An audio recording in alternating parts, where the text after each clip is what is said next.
Huli sa magkahiwalay na operasyon sa Pampanga ang umano'y leader ng Termite Gang at dalawang iba pa na nag-ooperate sa Central Luzon. Nakatutok si John Consulta. Exclusive!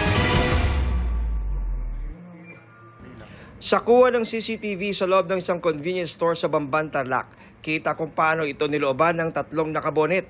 Maya-maya pa, makikita ang isa sa mga suspect habang pinipicturan ang vault na kanilang nabaklas.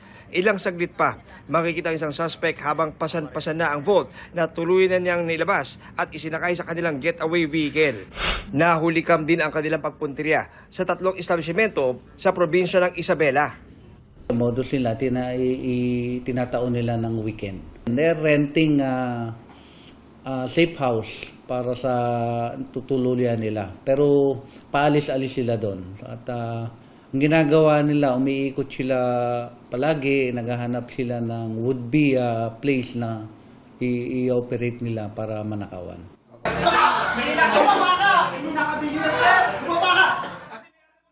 Arestado sa Porac at Mabalacat, Pampanga ang tatlong suspect kabilang ang kanilang leader. Ayon sa PRO3, membro ng Termite Gang ang mga suspect na nag-ooperate sa Central Luzon. Sila rin umano ang nagukay ng tunnel sa isang rural bank sa Nueva Ecija nitong March 22. Binutas nila ang sahig nito, pinasok at dinimas ang pera sa loob.